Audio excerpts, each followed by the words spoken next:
All right, folks, Tuesday afternoon, the day after the mayhem ends with the national championship game, UNC pulls the win over the Gonzaga Bulldogs. I'm your host today, Donnie RightSide, with the right side of campus. He's my partner in crime over there, Jeff Nadu, otherwise known as the big man on campus. Jeff, welcome to the show today. Let's put this pretty bow on the season that was with college basketball. And I know you have a lot of thoughts on what went down last night. I know you had the big ticket there that you took back in early December on Gonzaga winning the national title. So close there. Your early thoughts on that game after sleeping on it, big man. Go ahead. Put a bow on it and let's get it out of here. Let's move on. I'm sick of talking about college basketball. Let's get it out. Sick of it. Yeah, look, I mean, we're going to get into it. We're going to break down what happened, what didn't happen, and just the horror that we were subjected to in the second half. I don't know where to start, but I guess I will. Welcome to everyone out there listening, as always. I'm going to preface this, Donnie, and let people know, and this is just letting you know, I'm not very happy today. And it's not because of, it's a lot of things, Donnie, but I'm irritated today. I took my medication a little too late today. And I'm not too happy after last night with my whole feeling of, first of all, I mean, where do you want to start, Don? I mean, let's just start from the opening in the first half, and we'll take it where Gonzaga had a little bit of a stranglehold on North Carolina, and then it seemed to go away right from that point. We talked yesterday about at halftime when we popped on for the late night of campus, how well the refereeing was, how they stayed out of the game. Nobody was in the double bonus. I mean, you had to figure that wouldn't last on. I mean, you knew it. You knew it. I knew it. I think we all expected it. I think we were all – it's a shame, Donnie, that at halftime of the national championship, we're applauding the referees for doing their job the right way. That's the problem that I have. And not only for the fans, for the bettors, for the casual people, for everyone that watched the game, for the coaches, for the 77,000 people that were there, and for most importantly, the players that worked so hard to get to that point. That's the performance we get from the referees on the grandest stage. You got to be kidding me. And right away, I mean, it went from, us popping on, giving thoughts about the show and, again, getting back to the referees, how they were handling it. They didn't even take more than like 2 minutes to get started on an unreal rampage against the monotony of awful calls. I mean, it was apparent right away. I mean, how about the one play, must have been maybe 12 or 13 minutes ago, Zach Collins just setting up in the post, no real contact, and they put a fourth foul on Collins. You knew that was going to be a death sentence. 27 second-half fouls. 52 free throws. How many times, I feel like a broken record, talking about the same old stuff week after week, day after day in college basketball. And you know what? You know what's a shame about it, Donnie? In college football, in the NFL, in Major League Baseball, it's going to be a common theme. It ruins a beautiful game. It ruins the beautiful thing about sports. It ruins the big, beautiful stage of the national championship and the fact that we watched it. Donnie, I don't know about you. Okay, and I'll admit, we all know I had a future on Gonzaga, and I didn't hedge too much. I wrote it out. I played it. I want to say one thing. At the end of that game, looking at who won that game, with the way it happened, do you really think the best team won that game? I do not. I mean, we talked about it even there. I thought Gonzaga was the better team in the first half, and again, they didn't let them play in the second. Even if you look at from the, the key stretches down the game, like, I took a picture of it on the TV after freezing it. Kennedy Meeks, 3 feet away from the referee. He's got his hand on the out of bounds. They don't call it. But then a couple minutes earlier, I believe it was either Tilly or Collins was close to the baseline. And, boy, they were right on top of that one. It would have been nice just to, even though everything was in a rampage from the referees in the second half, heading down the stretch, just make the right calls there. Gonzaga still should have had the ball with about 30 to 40 seconds left, going for the win, down 1. And, of course, you knew it was going to happen. Kennedy Meeks call. They call the jump ball. Goes back to Carolina. Carolina goes in, takes a layup to take the 3-point lead, and that was, basically it. But that just key ingredients and key calls down the stretch. And I'm tired of hearing, boy, these are the 3 best referees in college basketball. You hear that every single time, and they just completely murk the situation. That's a crock of shit. No matter who it is, they all suck. I don't want to hear about they're the best refs in the business. No. They're the ones that you put up there, and they played your game and played your show. Mark Emmert, at the end of the game, should be ashamed. He should be ashamed for what he just put in front of us fans. Donnie, they were both in the bonus with 13 minutes to go. Yeah. Not one. Yep. Both. And usually when you play, and you have, just say, the NFL, if you have a team that stops the run, you have a team that runs the ball well, you let it be decided on the field. I mean, there's going to be some clutching and grabbing. How about even the one play with Kennedy Meeks? It was Karnowski coming down the lane. Meeks was meeting him there. They bump into each other when the ball wasn't even going down on the low block, and they throw Meeks. I believe that was Meeks' fourth foul as well. I mean, on both sides, it's one of those which we talk about all the time. If it's not a detriment to the play, don't call the foul. If you're going to meet me at the rim and hit me in the head, that's a foul. But the bumping and checking out front, if there's no turnover, sometimes I wish, Jeff, they would take an NBA approach where the kid goes up for a layup. If he makes it, there's no foul. If he misses it, they call it a second and a half later and say it was a foul. In the college basketball, it just seems there's way too much anticipation of the foul that gets called as opposed to just using your head and letting it go. And it's almost at this point we expect fouls to be called. We almost know, you can't do that. You're going to get called. It's not even a let them play kind of thing anymore. The officials, for me, in a game like this, should do the same preparation that coaches do, players do, everybody does. It seems like they pick the officials. They say, okay, you're up, go in. They don't do any sort of work in looking at how these teams play, we all knew going into that game, a chimpanzee at the zoo could have told you that both those teams had bigs, they were going to bang, they were going to be physical, there was going to be a lot of screens and stuff like that. The referee seemed lost. They seemed dazed. They didn't understand it. And it seems like they just said, you know what? We're not calling enough fouls here in the first half. And we called it, Donnie. We talked about it. We talked about it at halftime, how the refs are good. We had no problem with it. But in the back of my head, I think we all knew that at halftime, they were going to get that call from Mark Emmert and say, you know what? Not enough fouls being called in this game. Let's ramp it up, because we all know the 77,000 and the millions around the world came to watch you people make calls, not to be decided by a game and by players that worked tirelessly for no money for you.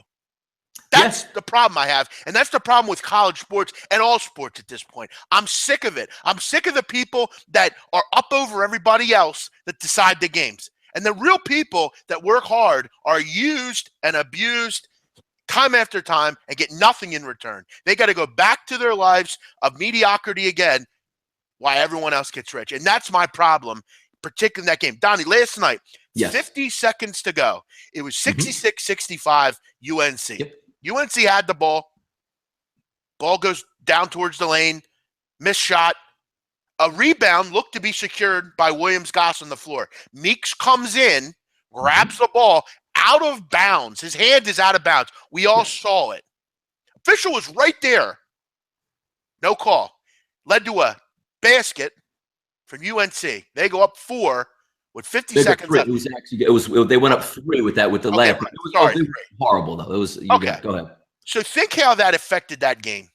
Yep, because now you need a 3. Now you don't know if you want to get the 2. You're going to hurry your offense. You're going to panic a little bit at that point. Whereas if you have the ball with still a 2-possession game, meaning that there was more time on the shot clock, just in case you missed with 1 point, that you could, correlate, get back together, and, maybe make a run, say, did we foul? Did we have it back? But the minute you go down 3, the writing was on the wall right at that exact moment. It's a shame because it wasn't a ticky-tack type situation like, oh, they called a reach-in or, maybe there was a tie-up.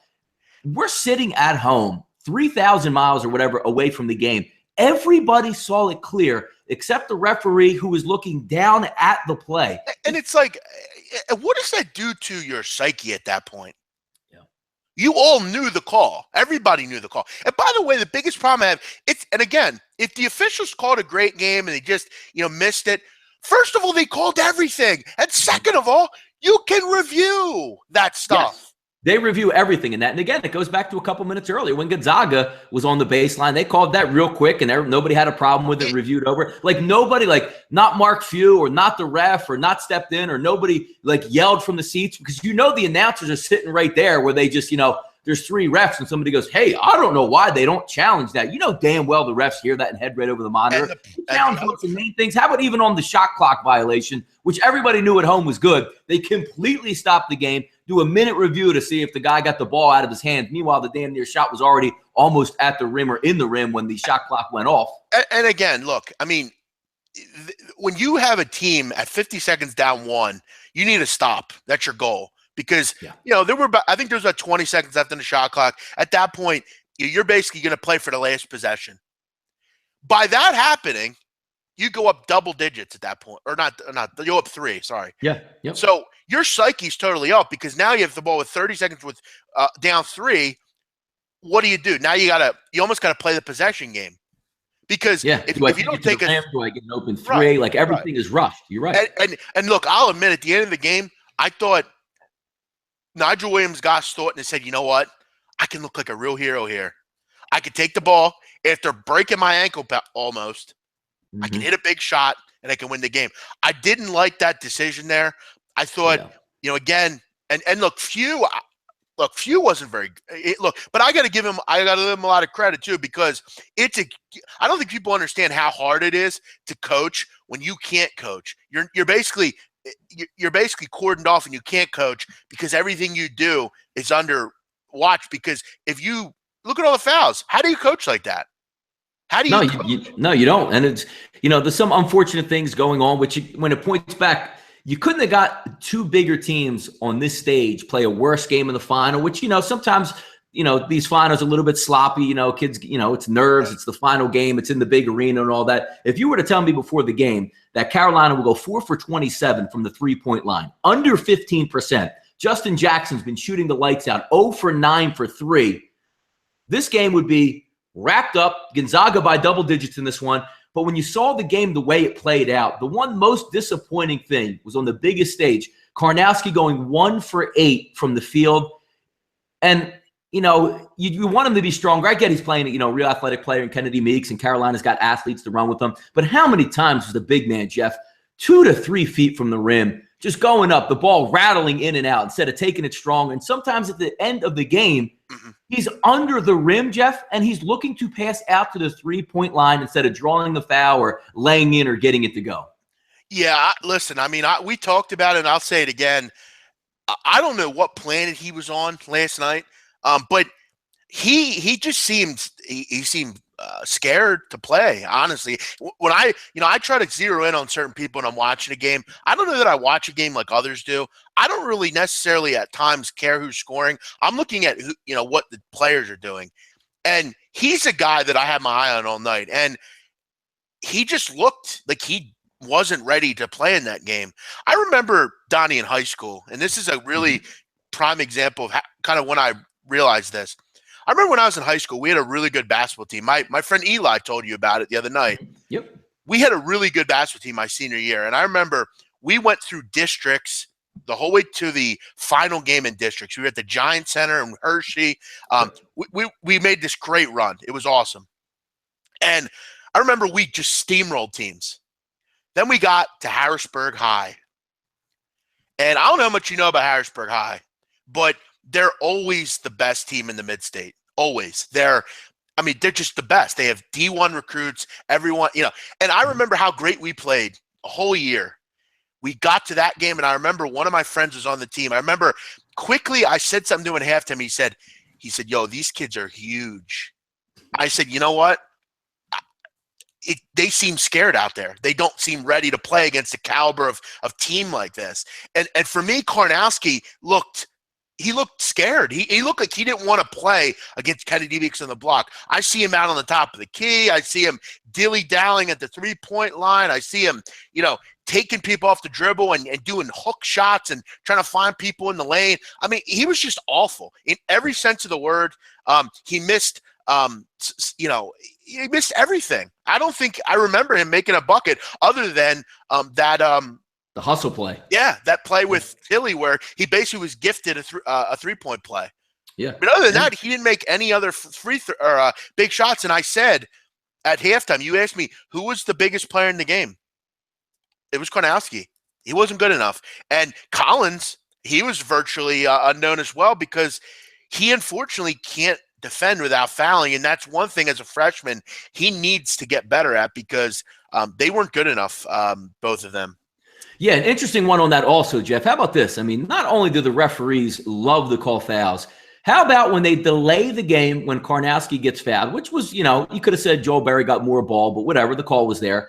They go back and call a flagrant foul because both guys were going after the ball, and he sort of hooks him a little bit around the neck with his hand. So not only do you get 2 free throws from Karnowski, you get 2 free throws for Berry, and North Carolina gets the ball. Thank goodness Berry missed both of those free throws to at least, get some revenge back to say what a ridiculous call. But how can you go and just why not just have somebody sitting at home, just, doing a quick review saying that's a foul, this is a foul, and we'll call this here. It's just unbelievable how you can go to the video and then attach a foul to another foul that was on a play. You had a double foul, which resulted in a loss of possession and 4 total free throws.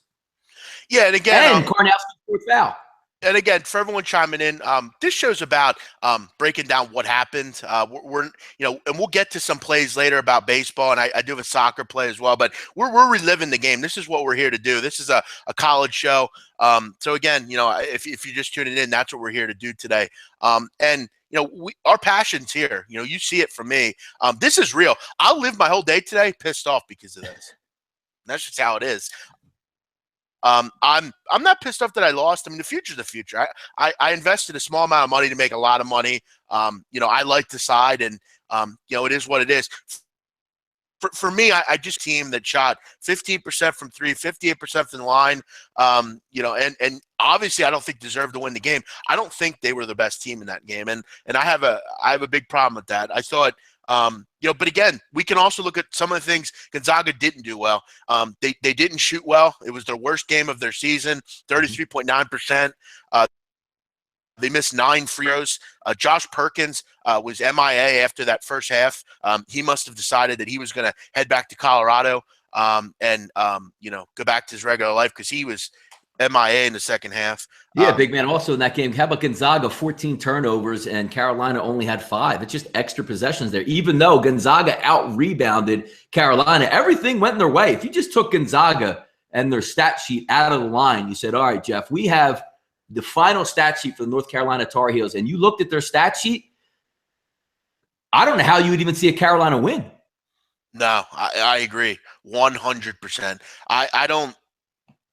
I mean, yeah. 35% overall from the floor, on the 15% from 3, 57% from the 3-point line, and 22 fouls. Oh, by the way, they were out rebounded too. Yeah, 49-46. Carolina was out rebounded. If you actually look at that game, and look, I don't put a lot of stock into what fans of UNC say because, again, I could care less. I mean, I know how fans are. They root for their team. They won. Get over it. Blah, blah, blah, blah, blah. My job on this website is to come on here and talk about the game and what I thought happened and then give picks about it, which not many can do. UNC, if you pull back the onion and don't be a homer fan and actually believe your team won because their moxie and grit and excellence was just far superior, if that's the championship you want, great. You can have it. But if you can watch that game as a fan and a basketball junkie and say that UNC won that game, I think you need to rewatch the game, personally. I mean, we all know. The big shame of it, too, is you finally have that mid-major type program, which, again, Gonzaga, you could debate whether or not they're in a mid-major conference, but you could debate whether they actually act like a mid-major or not. And you finally have one of the blue bloods on the ropes, and you just get jobbed out of it. And I know we always get back at one of your favorite followers on Twitter, Jeff, is Alan Boston. And he was just red hot with his normal rant. But, a lot of the times he's right because you finally are there. Mark Few and the boys, they're ready to take control. And immediately, fouls just start piling up. Karnowski gets the 4th there, obviously, on the flagrant foul. But before that, the Collins foul where he got his 4th, his 3rd was well-deserved. Being too aggressive, I get it right out of the gate. But his 4th was one of the most ridiculous fouls I've seen. I don't think 3 of his 5 fouls were fouls. I'm just saying the 3rd foul when he got his 3rd. There might have been one, but yeah, it's – How about the one foul? Even Kennedy Meeks was going after a loose ball in the corner, and Gonzaga went to double team him. It was 2 big men, and they just bumped barely into each other, and fouls get caught. I could go on days and days and days, and we get just angry at it. But it seems like it's only gotten worse. I don't know if because it's HD TV or more people care, but it's just a simple math. Can't they just get in the room and say, fellas, unless it's egregious and really hindering the point of play, like Louisville used to do, where I'm going to foul you every play, but you're just not going to call it. Let the big guys go down low. So what? Here's one thing I will say. and I will give respect to Carolina. They were fantastic on the defensive end, I thought. I mean, you look at what they did last night. I mean, they held Gonzaga to under 34%. Gonzaga really couldn't get into their offense. They were hard and difficult to score on. I mean, I don't know if you noticed, but they were what they did. And again, I'll give them credit on Karnowski. They forced him into kind of playing out on the perimeter, and that's subtly what you need to do against Karnowski. I give them a lot of respect for that. I think a lot of it was Karnowski just didn't want to play against Carolina. I thought was it 7 or 8 minutes, Jeff, without a bucket in the second half for Gonzaga at one point? And the thing for Karnowski, look, I mean, he'll go back to Poland and he'll play in Europe and he'll have a nice life and a nice career. And we'll all remember him for what he did at Gonzaga. But on the biggest stage, he didn't play well. And I guess whatever you got from him was extra this year, just because he didn't. There was talk that he may not play this year due to his exhausted college career. He had an injury last year. They medically got him another year. But to put a bow on everything, it's a shame that that's how college basketball went out, because I think time and time again in this tournament, we didn't talk about what the players did. We talked about the guys in black and white and what they did. And that's kind of the problem that I'm having anymore in all of sports, because I don't care what sport you're talking about. We talk time and time again about what a play happened that affected the game negatively, as opposed to a great play somebody made to win a game.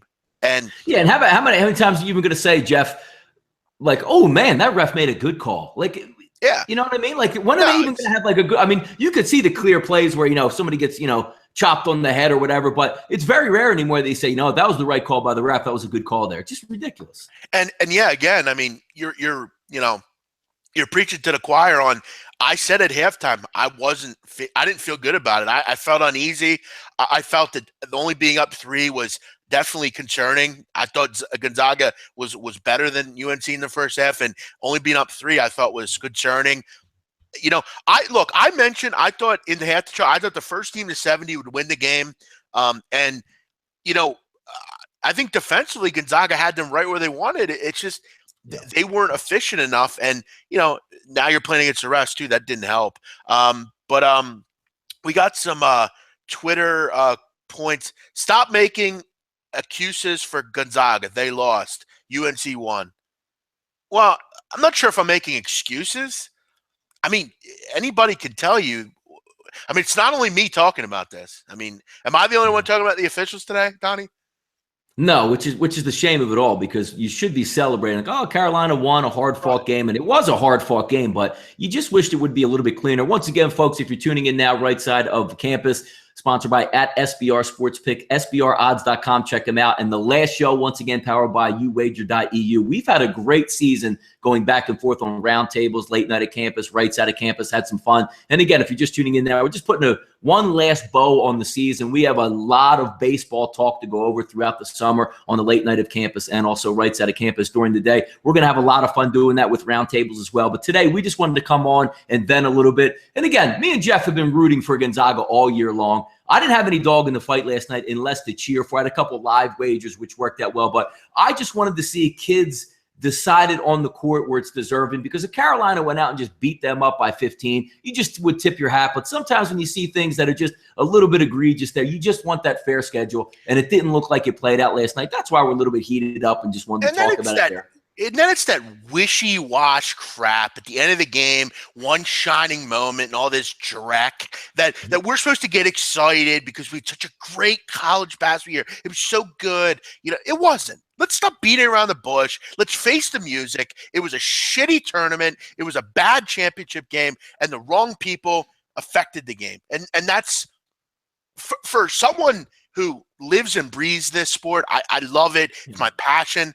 For that one person and those people that maybe don't like college basketball, that don't watch it, that's a real bad pitch to give to them on why they should watch college basketball. And it's not going to get any better, Donnie, because all we see nowadays is rule changes after rule change after rule change. And it's only going to get worse, because I got to tell you, the 10-year ago college basketball that I used to watch, It's gone. It's not going to come back. And we're getting to the point now where you like these teams for a year, move on. And, that's kind of what we have to face at this point. Blackmore Row Insurance. LOL, you should have hedged. Yeah, well, I didn't.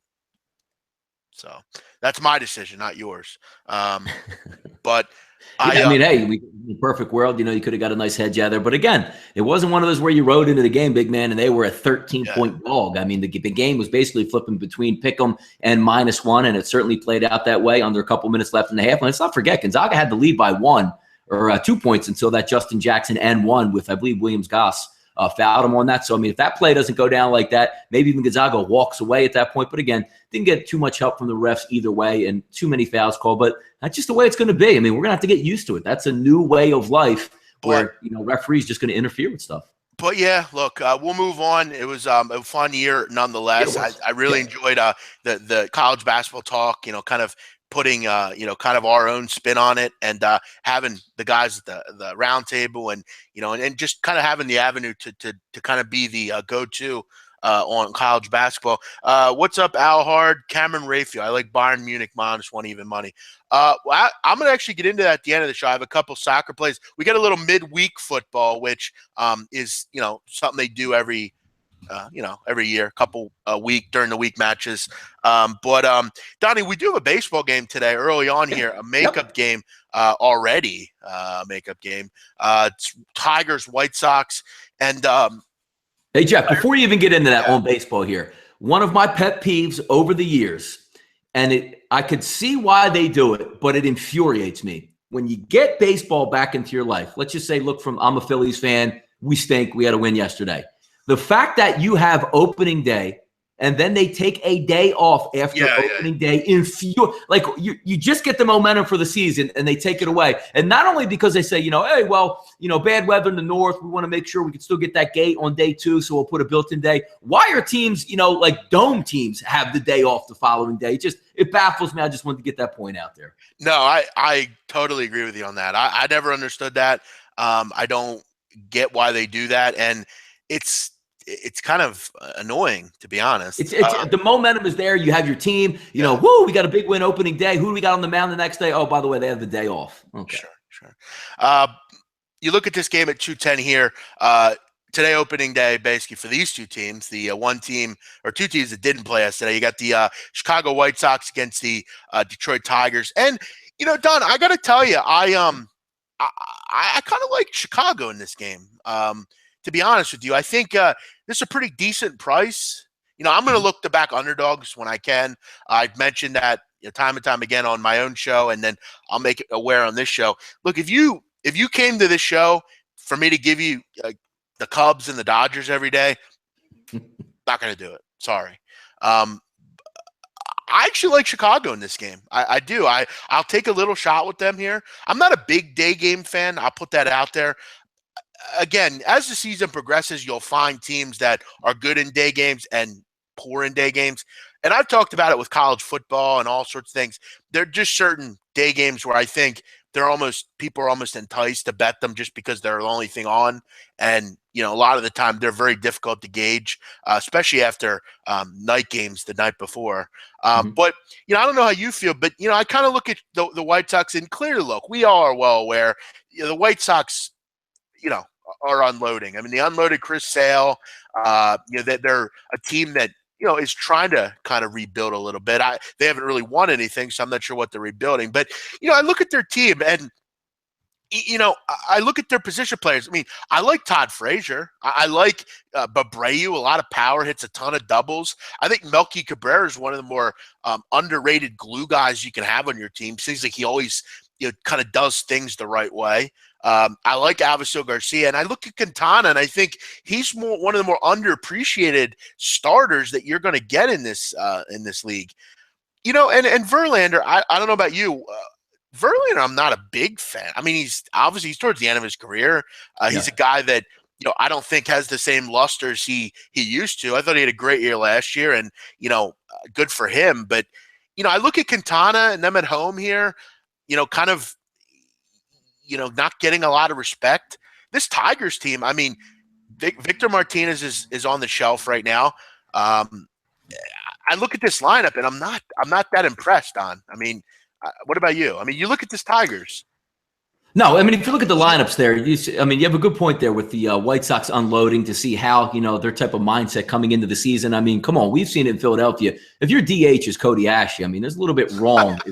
Like, that's not exactly the power guy that you want, lining up your lineup there. If you just took the lineups as a whole, obviously Detroit is the much better team. But again, you're going to find, like, as we go over these baseball shows as well, I'm more of a wait and see type of approach in April there. But, it was a real thing. The hashtag Fade Verlander was out there for a reason. It's going to be interesting to see how he opens the season. And just from a betting perspective, Jeff, 77% of the tickets coming out of Detroit, to no surprise, because, again, not much expected from the White Sox here. I got to tell you, Don, and this is just my opinion, I don't think their lineup is that impressive. I mean, I like Ian Kinsler.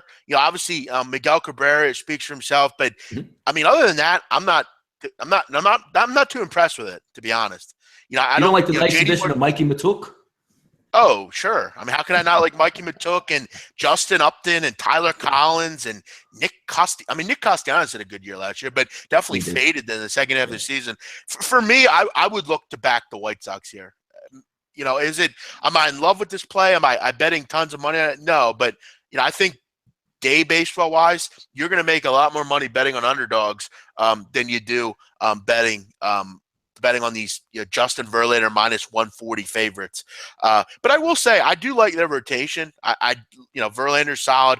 But you look at Fulmer and Zimmerman. I mean, are they going to bring you the years they brought you last year? I mean, Fulmer. He was a mirage, man. He was really fantastic last year as a rookie. So we'll see. As far as the rest of the card, I will break that down tonight on the Big Man on Campus podcast, my own podcast. I urge all of you to give a listen. Donnie, spend a lot of time on that. I built it up. It's my baby. Yeah. And we kind of use that as a great way to break down the card. And I'm gonna work towards trying to find a guest every day, where it's me and someone else. It's always fun to do that. Is there anything in baseball you're looking at? I'm just, in a wait and see approach, as I said. The other thing today is, I mean, you have opening week or opening day. If we didn't have this Detroit, Chicago game washed out, you would have all night games again today. Just talk about missed opportunities in baseball just to celebrate the opening of your season. But again, we're going to be on tonight with the late night on campus. And all we've talked about for the majority of time is finally, we're going to have a show that's going to be live at 10 o'clock. Oakland A's, LA Angels on late at night. I mean, this is what we want, that nice calming influence. Maybe you already had a couple plays out there early in the day, but we're going to be able to recap, rehash, and do everything live at night, sort of as a wrap-up. So as the season goes on, you'll see a little bit more capping during the day once the baseball's underway. But the late night on campus, they're specifically used to see what went on that night, what's working, and what's on right now. So we're going to have a lot of fun during baseball season here, big man. Yeah, it's a great way to kind of recap the day. There's live betting, as we all know, so we can make some plays and kind of just recap some of the – because we all know baseball is a crazy sport. Some crazy shit's going to happen. Before we go, though, I do want to kind of point out I've been dipping my feet, as always. I've always dipped my feet in soccer. It's kind of my thing, kind of on a personal level. I enjoy the game, and I try to make some money. I do want to recommend to all of you, and I don't normally do this, but I'm going to, because I think what Natalie Rydstrom puts out for this news agency is some of the best work I've seen in this business as far as the information she's putting out. And not only the information, but every tipster that she has is fantastic, all of them. And I'm not going to name them all, but they are fantastic. And I think if you're on this site and you're not looking into what they're doing, you're selling yourself short. You are, because there's a lot of money to be made in soccer. I think the bookmakers around here don't particularly know too much about it, and they do a great job of putting information out there. I know, Donnie, you don't follow much in the way of soccer, but when you're rolling out, she has a guy, Donnie, that played in the EPL for years. He's retired now. Yeah. But that's the kind of people that we're dealing with here. I mean, it's just fantastic. It's just really good stuff, and I'll talk about them till my mouth falls off. But today, I'm looking at a couple plays today in EPL and Bundesliga. Donnie, what's Bundesliga? Do you know where that is? I'm going to say Bundesliga. Can we go to Germany on that one? There you go. How about that? I just learned the pronunciation of Borussia, too, as opposed to other things I was saying it in. Borussia. Borussia. There we go. Borussia. Donnie, what we're going to do, and I'm going to put this out there right now on the right side of campus, and I'm going to hope Zach is okay with this and everyone at SBR. And if it's not, okay. Write it down. Here's my goal with Friday on the right side of campus. I'd like to Friday just have a different soccer guest for 5 or 10 minutes every week to get us prepared for Saturdays in the EPL. You know, whether get me educated. You need to get me educated, big man. Whether it's Martin Green, Nigel Seeley, Alex, Flash Watson, I want to try to work with them. I'm not trying to take away anything from what they're doing, but I'd love to give them some shine. I'd love for them to come on to a main, to our show and to have some fun with us, because I think people are really, really missing out on some of the great things that they're doing. For me today, I'm looking at a couple games. EPL, I'm looking at Manchester United, Everton, both teams to score. For me, quickly, Manchester United getting back Ibrahimovic, who, Donnie, if you don't know, one of the best players in the world. He's was been with PSG, was it before? He was with PSG. He's a Swede. Look at that. Yes, he's one of the best players in the world. He's been suspended for the last couple games. They're getting him back, and for them, that's huge. I think he's going to really offer a lot on the front line as far as scoring goals. You also look at Manchester United. They're not exactly a team oriented with clean sheets and keeping goals out. Everton scored a goal in 7 of 8 games. They've also conceded a goal in 10 of 13 on the road. I think they can put one in the back of the net. I think they're good enough. Romelu Lukaku, the Belgian, I think he's a guy that you may look to score today. I just think both these teams score. They definitely are attack minded, I would imagine. Maybe an over 2.5, but for me, I think both teams to score at -108 is a pretty good bet. As far as the Cameron, as far as the stream, Natalie's on vacation right now, so she's working on the road. So you got to give her the credit. Sometimes she has a little trouble finding good places to do videos, but I believe she's back in the office next week. So she'll be back to regular videos. Bundesliga, Donnie, say it again. Bundesliga. Bundesliga. Let's do it. Yes, the Bundesliga. I actually am going to take a small play on Hoffenheim plus 535. It is a whoa. Plus what? 535. It is a high yield win. But goodness, and it's unlikely. But I look at Bayern Munich. I know you know Bayern Munich, Don. They're a team that year after year is the best team in the Bundesliga. They're one of the best teams in the world. But they're off of a 6-0 win, Donnie, over the weekend. They beat Augsburg, who, look, Augsburg is like that's like playing Stetson or something. Okay. They won 6-0. Next week, or actually on Saturday, they have Dortmund, who's the second best team in the Bundesliga. And then the week after that, they have the Champions League against Real Madrid. Hoffenheim's not a bad side. They're at home here. They're the third best team in the Bundesliga. I feel like Bayern Munich, middle of the week, might be a little, maybe a little down, maybe a little, we don't really care too much about this game. We're way above everyone else in this table. Why can't Hoffenheim steal something here? I think the draw is worth the bet too. You maybe protect your bet a little bit. Look, I could be totally wrong and get my ass caved in and we lose 4-0 here. But I think it's a worthy spot. And in football, you have to take worthy spot shots. I mean, you look at last week, Chelsea lost to Crystal Palace. Who would have thought? I'll take a shot. You never know. We'll see what happens. Plus 525. By the way, in that 2:10 p.m. game with Verlander and Quintana, the line is dropping, big man. We look to be about the mid -120s as a favorite for Detroit, when just a short while ago they were up into the 130. So looks like, hey, somebody took some of your tips and laid the wood on that, huh? Well, maybe they were listening. Don't you concern yourself with match fixing in Europe? I prefer to bet World Cup and qualifying. Actually, it's funny. FIFA is the match fixing group of the world. So if you're going to worry about match fixing, I would worry about what FIFA's doing, not what teams in the EPL are doing. Look, you have to understand in EPL, La Liga, do you have to know how much they get paid, Donnie? A lot. Who gets paid? The players? Yeah. Just like the American sports. They're not going to put their careers at risk to make a little money from bookmakers. Yeah, like the American narrative there that we can't have sports because it'll get fixed because Joe Smith will say, hey, Tony Romo, I'll pay you $5,000 if you blow this game. Meanwhile, the dude's banking like $25 million a year. You know what I mean? Come on. It's something that you have to realize.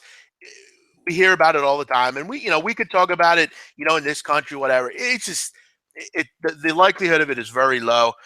Big Men on Campus, are we keeping the record for MLB because you can go 80 units? Okay, well, sure, but we don't come on here and again, we're here to give free information. If you want to keep my record, go ahead. I'm not really. Vitalis, if you care that much, you can keep it. Serie A is there for match fixing. Yeah, Serie A, that's correct, because obviously you have the Mafia in Italy, so that's possible. But you know what? That we'll wrap it up there, Don. Little soccer info. Follow me on Twitter. I always throw out some plays. And again, I don't call myself the best soccer capper in the world. I like soccer. It's something that I enjoy, and we'll have some fun with it. So we'll see what happens. Anything else, Don? No, I think that's good. Just putting a big bow on the season. Once again, at SBR Sports Picks, check them out there on Twitter, SBRodds.com for everything throughout baseball season. Our last show, as we like to say, put on a bow. Thanks to uwager.eu for sponsoring everything throughout March Madness. And again, folks, we're going to have a lot more content coming up, a lot more baseball talk. The roundtable tomorrow is going to start back up with Major League Baseball. Jeff and I both are going to do our normal show late night on campus throughout the week and possibly even a Saturday night show. So you're going to see our faces a lot there. If you like what we do, support us, follow, like, subscribe, and check us out. Yep, you can find me on Twitter at Jeff, JEFFNADU. Donnie, I think listeners make a good point. We kind of started up with player of the day here. Why don't we do that? I'll throw one out every day. Go ahead, bang it, man. I'll go Everton, Manchester United, both teams to score. You can find it on 5 dimes, minus BTTS. 108. Yes, BTTS, correct. All they got to do is score a goal, and we're winners. So that'll be it.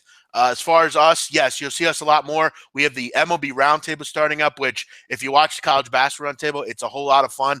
You'll get definitely educated. We're going to start a lot of new stuff here. We're trying to start plenty of cool shows. And find us tonight, late night on campus. We'll break down everything that happened today in the world of sports and chat a little baseball as well. So everyone have a great night. Donnie, you're the best. Thanks for being my partner in here, man. Hey, we'll do it again. Take care, folks.